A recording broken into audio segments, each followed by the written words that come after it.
नमस्कार, मैं हूं आलोक मेहता। एडिटर्स आई में आपका स्वागत है।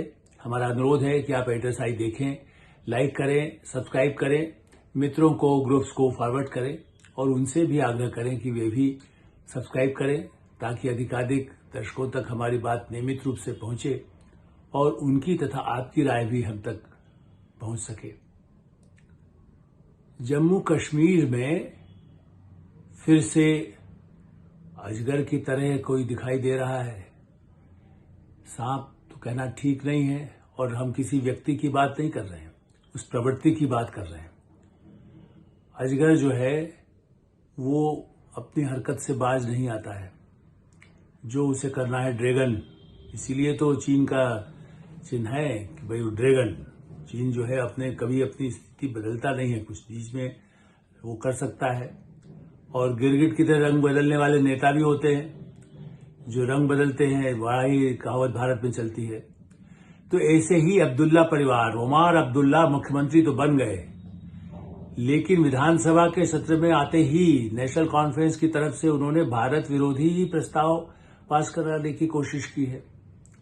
उसको हम तो मानते ही नहीं कि अधिकृत कोई प्रस्ताव उसको ऐसा हो सकता है। वो कुछ भी अपना समूह लेकर के और विरोधी पक्ष के जितने नेता हैं, भारतीय जनता पार्टी के ही अधिक है, वो उनको सबको बाहर फेंक दिया जाए मार्शल से और उसके बाद आप जो चाहे कर लीजिए और कह दीजिए कि हमारा वो है। अभी तो विधानसभा का सही कोई रूप ही नहीं बना। विधानसभा का पहला जैसे कह सकते हैं कि श्री गणेश होना है और बड़े बड़े वायदों के साथ जम्मू कश्मीर विधानसभा आई है, ऐतिहासिक चुनाव के बाद आई है। लेकिन आते ही जो खत्म संसद से खत्म हो गया, जो सुप्रीम कोर्ट ने खत्म कर दिया, संविधान की उस धारा को 370 को जो खत्म कर दिया गया, 35A को खत्म कर दिया गया, उसको वापस लाने का तथाकथित हमने एक पर्चा रखा और उसको कहा कि जी हमने तो पास कर दिया है। मैं इसलिए तथाकथित कहूंगा और इसीलिए मैं अजगर और उससे तुलना कर रहा हूं इस प्रवृत्ति की। व्यक्ति पर कहना मैं बड़ा ही अनुशासित ढंग से भाषा का इस्तेमाल करता हूं। कहने को तो लोग कह देते हैं कि वो सांप की तरह काटता है, वो अजगर की तरह निकल लेता है, वो ऐसा करता है, वो जकड़ लेता है, वो मार देता है।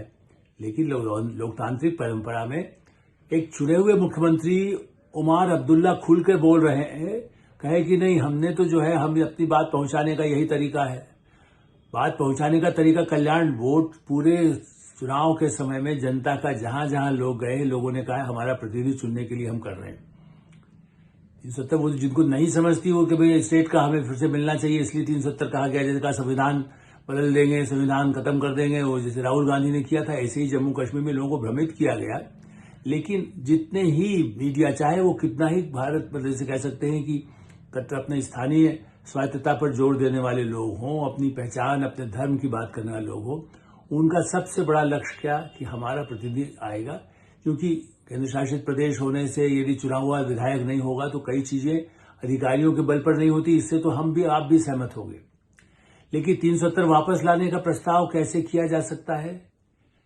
भारत के संविधान की शपथ लेने वाला एक मुख्यमंत्री और उनकी पार्टी, उनकी सरकार, उनके मंत्री, उनके विधायक और न केवल सत्तारूढ़, सबसे बड़ा घृणित जो इसको कह सकते हैं कि प्रमाण हो सकता है, कांग्रेस पार्टी, नेशनल कॉन्फ्रेंस का भागीदार जो उसके साथ है, वो तो एक तरीके से, टेक्निकल तरीके से उन्होंने कहा मंत्रिमंडल में नहीं रही, चुनाव साथ लड़े, आज भी साथ हैं और उसी तरह से काम करते हैं। उन्हें तो सौदाबाजी, वहां पर कश्मीर को कैसे लूटा जाए, इसी की आकांक्षा में कई लोग बैठे हैं। उसमें कांग्रेस भी हो सकता है, नेशनल कॉन्फ्रेंस हो सकता है, PDP हो सकता है, या और प्रतिपक्ष बैठा होगा जो कोई ब्लैकमेल करने वाला होगा, या कई ऐसे निर्दलीय जिनको बड़ी छूट मिली, ऐसे लोग सांसद भी बन गए हैं जो जिनके लिए कभी कहा जाता है भारतीय जनता पार्टी के साथ है, कभी कहते, लेकिन वो तो 370 वो भी खत्म करने का, पाकिस्तान समर्थन की बात करने वाले लोग मुख्य धारा में आए हैं। लेकिन सबने संविधान की शपथ ली है जिसमें सुप्रीम कोर्ट और संसद सर्वोपरि है भारत के संविधान के हिसाब से।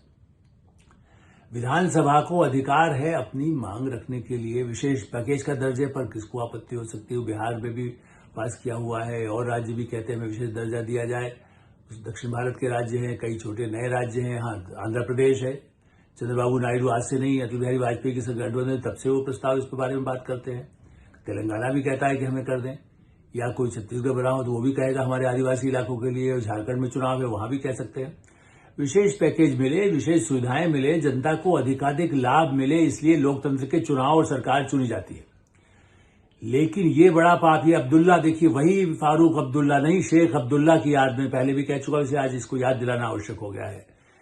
शेख अब्दुल्ला पर नेहरू ने भरोसा किया, उसके बाद कैसे धोखा दिया। नेहरू तो अड़े रहे कि शेख अब्दुल्ला रहेंगे तब ठीक होगा, लेकिन बनते ही जैसे ही उनको कमान दी गई थी आजादी के बाद, शेख अब्दुल्ला ने ऐसा अजगरी अपना रूप दिखाया कि नेहरू को मजबूरी में उन्हें जेल में डालना पड़ा, उनको जेल में रखना पड़ा वर्षों तक, 12-13 साल तक उनको जेल में रखा गया।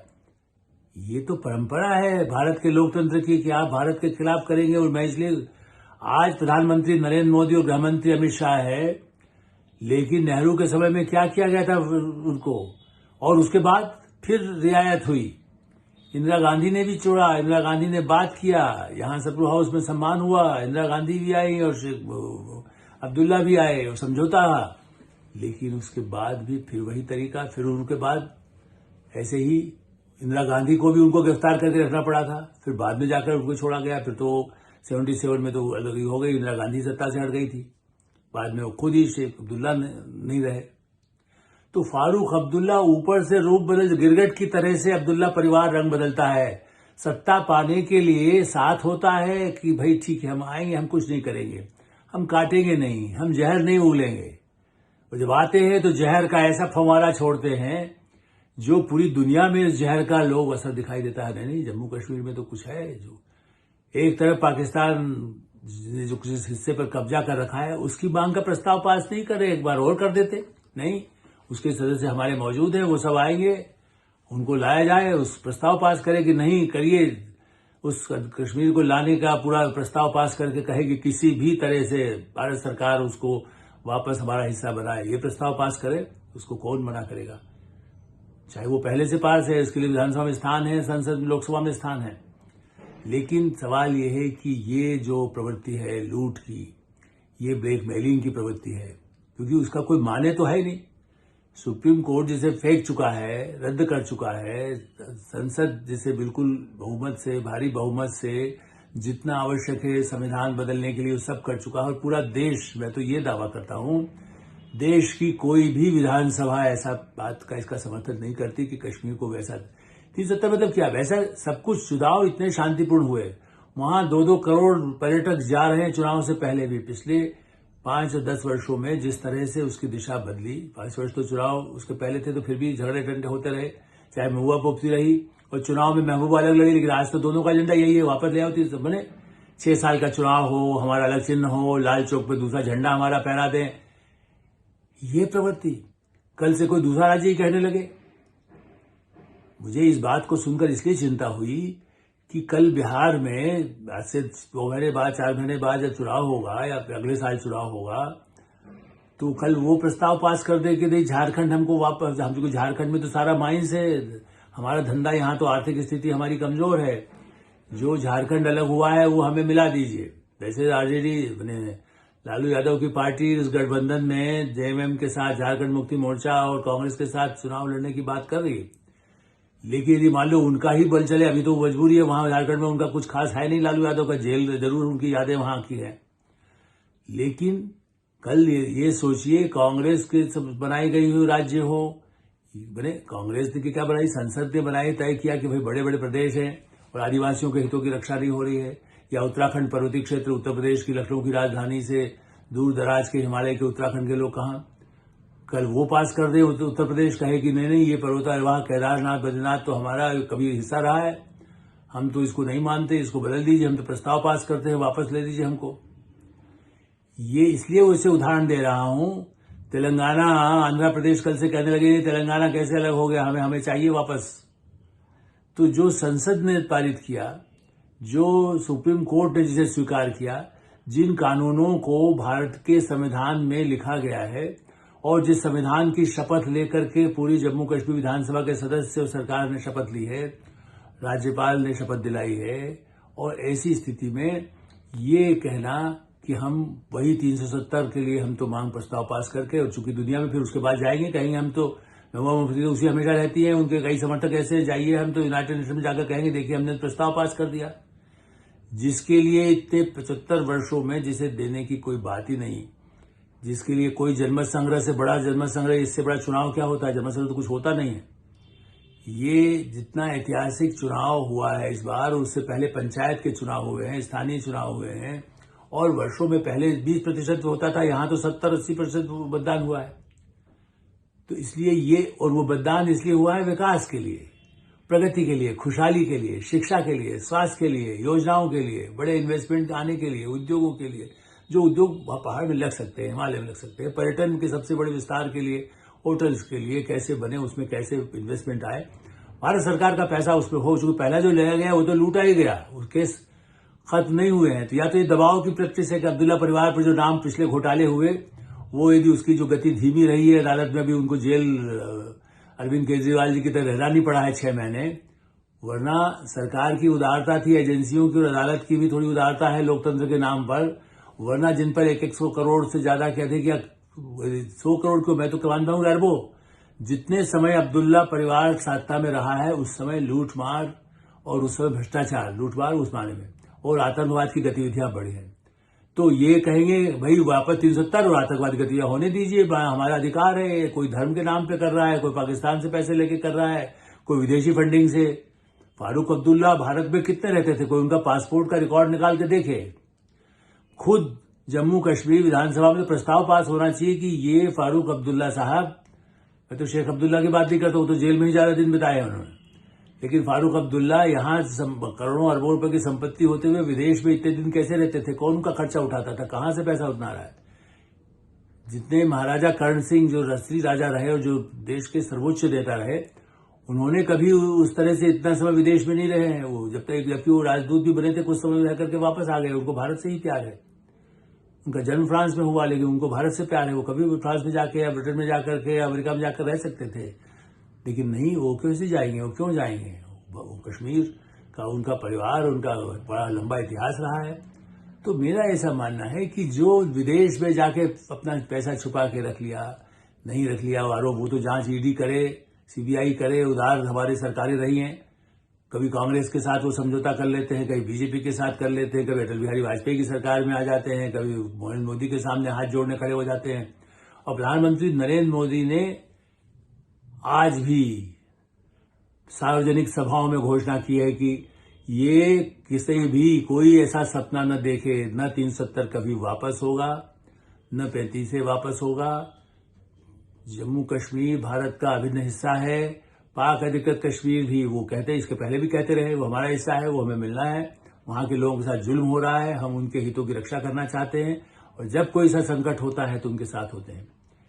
इसलिए ये अजगर जो फनफनाया है, ये अजगर जिसने जहर उगलना शुरू किया है, ये कोविड से ज्यादा खतरनाक है भारत के लिए, और खास करके दुनिया की जो ताकतें भारत को कमजोर देखना चाहती हैं।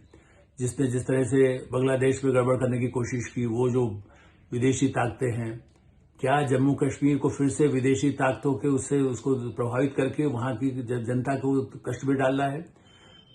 सवाल यह है कि कश्मीरी पंडितों के लिए जम्मू कश्मीर का वोट जो मिला है, और कश्मीर की जनता आज भी चाहती है, हाँ, कश्मीरी पंडित भाई भी हमारे पास रहे, लेकिन ये जो जहर उगलने वाले लोग हैं, ये कतई नहीं चाहते ऐसी स्थिति पैदा करके। लगातार देखिए, पिछले चुनाव के पहले तक जितनी शांति हुई, चुनाव में भी कहीं कोई विस्फोट नहीं हुआ, और उसके बाद कौन से ऐसे तत्व हैं जिन्हें लगा कि वाह, उमर अब्दुल्ला, नेशनल कॉन्फ्रेंस आ गई है, पीडीपी भी बात तो हमारा ही समर्थन करती है, हमें तो छोड़ दिया, जेलों से छोड़ दिया, अभी और छोड़ देंगे। अभी वैसे केंद्र शासित प्रदेश से भी उनको पूर्ण राज्य का दर्जा नहीं मिला है, वरना पता नहीं कल से कैसे प्रस्ताव को पास करने लगे।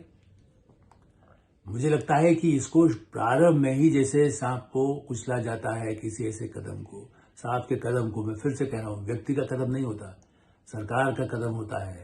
सत्ता के साथ जो है जिनका बहुमत, आतंकवादियों को यदि आप संसद में या वहां पर आ जाएं और वो तो ऐसे ही प्रस्ताव पास करने लगे, अधिकार के नाम पर यदि आ गए तो सांसद बन गए, अब तो हम यही करेंगे, जैसा वहां पर हुआ है। और इस तरह से कई बार जो जेल में रहे उनको लोकसभा का चुनाव लड़ने दिया गया, लेकिन रोज संविधान की शपथ ली है तो वो ऐसा कुछ काम नहीं कर सकते, वरना उनकी सत्ता तुरंत खत्म हो जाएगी। और अभी भी उनको जमानत मिल सकती है, लेकिन उससे ज्यादा नहीं हो सकता है जब तक निर्णय नहीं होता। इसलिए अजगर के इस जहर को और सांप के इस फन को समय रहते ही नियंत्रित किए जाने की आवश्यकता होगी कि ऐसी गलती न करें, वो भी अपनी गलती स्वीकार करें और जनता के लिए, कश्मीरी पंडितों के हितों के लिए, वहाँ के मुस्लिम भाइयों के लिए, वहाँ के और धर्मावलंबी, चाहे सिख हों, चाहे बौद्ध हों, चाहे जैन हों, जो है, या पर्यटक जो लाखों की संख्या में पहुंचते हैं। अब तो फिर बर्फ का मौसम आने वाला है थोड़े एक महीने बाद। उसके बाद वहां पर कैसे गुलमर्ग और सोनमर्ग में लोग सैर करने जाएं, वरना आप आतंक पैदा करके, झगड़ा पैदा करके विधानसभा में ऐसा दृश्य कभी नहीं देखा गया, जहां आप चुने हुए प्रतिनिधि अभी चुन के आए हैं, 7 में अभी चुनाव लड़ करके आए हैं, उन भारतीय जनता पार्टी के विधायकों को धक्के देकर मार्शल से उठवा करके बाहर फेंकवा रहे हैं, उनके साथ धक्का मुक्की कर रहे हैं, उनके साथ मारपीट कर रहे हैं। वो तो यही कह रहे हैं हमें अपने यहीं रहेंगे, हम इसको पास नहीं होने देना चाहते, और बाहर बैठ करके उन्होंने विधानसभा लगाना शुरू कर दिया। वो ठीक है, उसका तो संवैधानिक जो स्थितियां होती हैं उसके हिसाब से विचार हो, लेकिन वो एक राजनीतिक लड़ाई उनको लड़ना होगी, वो अपनी जगह है, उनका काम ये है लड़ना है। जो भी उनके साथ और भी घटक हो, निर्दलीय हों, वो सब करें। मैं तो मानता हूं कि नेशनल कॉन्फ्रेंस में भी इस बात पर विद्रोह होना चाहिए, और कांग्रेस के मुंह पर बनी हुई जो पट्टी है, जो नेशनल कॉन्फ्रेंस के लालच में, उसकी सत्ता के मोह में, जहां जहां भ्रष्ट लोगों के, लालू यादव के चक्कर में, हेमंत सोरेन के चक्कर में जो कांग्रेस पार्टी है, उसको भी पुनर्विचार करना चाहिए कि ये अजगरी जहर कोई भी सत्ता में हो, उन सब का भी नुकसान होगा।